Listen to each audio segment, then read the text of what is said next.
जय श्री कृष्णा।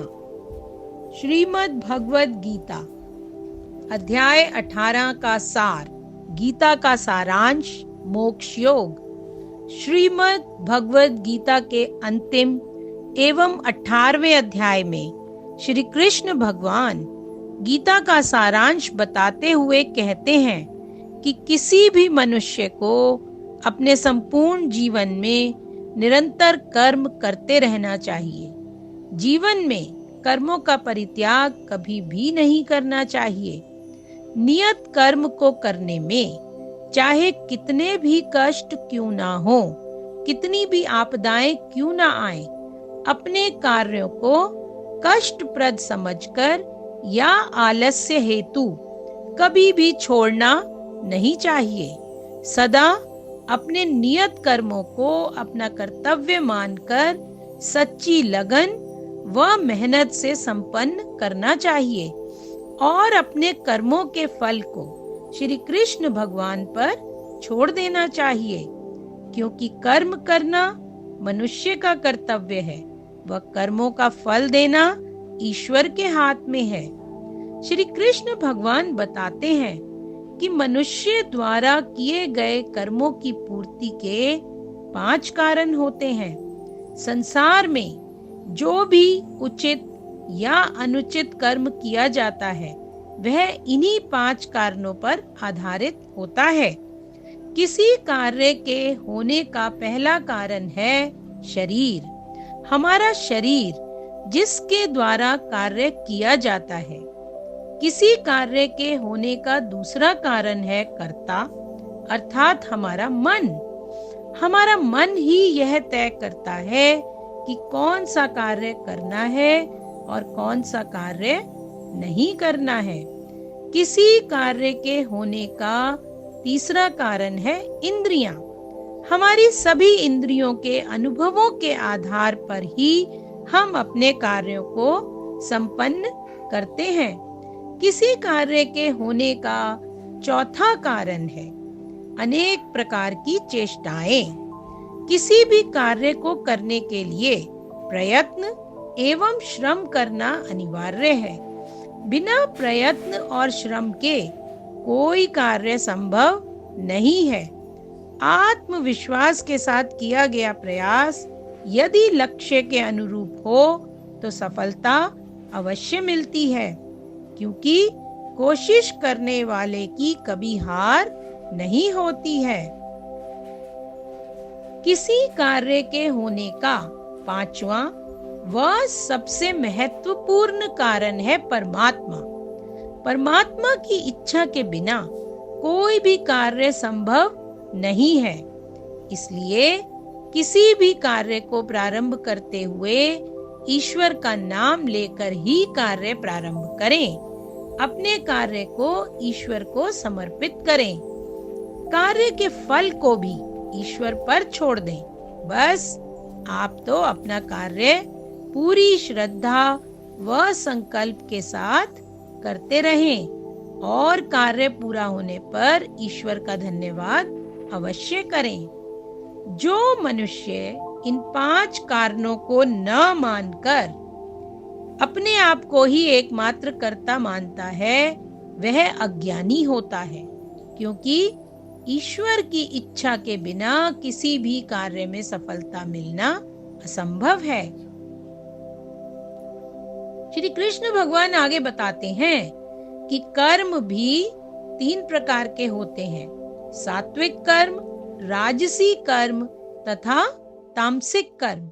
सात्विक कर्म अपने जीवन में जो मनुष्य श्रेष्ठ कर्म करता है वो मिथ्या अहंकार से प्रेरित नहीं होता।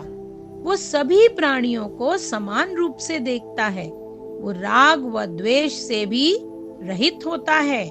वह अपने नियत कर्मों को अपना कर्तव्य जानकर पूरे संकल्प के साथ पूरा करता है तथा फल को परमात्मा पर छोड़ देता है। ऐसे कर्म सात्विक कर्म होते हैं। राजसी कर्म जो मनुष्य छोटे बड़ों में भेद करते हैं, अहंकार से भरे रहते हैं, स्वयं को ही कर्ता मानते हैं, लोभ तथा ईर्ष्या से प्रेरित होकर कार्य करते हैं तथा कर्म फल में आसक्ति रखते हैं। इनके कर्म राजसी प्रवृत्ति के होते हैं। तामसिक कर्म, कुछ मनुष्य तुच्छ कार्यों जैसे चोरी करना, जुआ खेलना, शराब पीना आदि में लिप्त रहते हैं, हिंसा करते हैं, दूसरों को दुख पहुंचाते हैं, दूसरों का अपमान करते हैं। ऐसे मनुष्यों द्वारा किए गए तामसिक कर्म कहलाते हैं। श्री कृष्ण भगवान बताते हैं कि मनुष्यों की बुद्धि भी 3 प्रकार की होती है। सात्विक बुद्धि, सात्विक बुद्धि वाला मनुष्य यह जानता है कि कौन सा कार्य करणीय है व कौन सा कार्य अकरणीय है। वह अपने प्रत्येक कार्य को अपनी सात्विक बुद्धि व दृढ़ आत्मविश्वास के साथ करता है। रजोगुनी बुद्धि, रजोगुनी बुद्धि वाला मनुष्य धर्म व अधर्म में भेद नहीं कर पाता। अब उसके सभी कर्म फल के प्रति आसक्त होते हैं और कभी-कभी अधिक फल पाने के लालच में उसकी बुद्धि उसे गलत कार्यों की ओर ले जाती है। तामसिक बुद्धि, तामसिक बुद्धि वाला मनुष्य मोहवश अधर्म को ही धर्म मान बैठता है। उसकी तामसिक बुद्धि सदा उसे विपरीत दिशा में कार्य करने को प्रेरित करती है।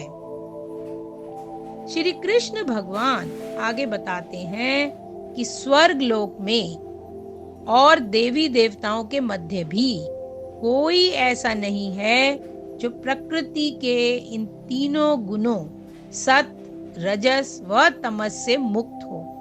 तो फिर मनुष्य इन गुणों से कैसे बच सकता है? मनुष्य के जीवन में तीनों गुणों सतोगुण, रजोगुण व तमोगुण की स्पर्धा जीवन पर्यंत चलती रहती है। कभी वह सतोगुण में रहता है तो कभी रजोगुण में और कभी कभी तमोगुण उस पर हावी हो जाता है।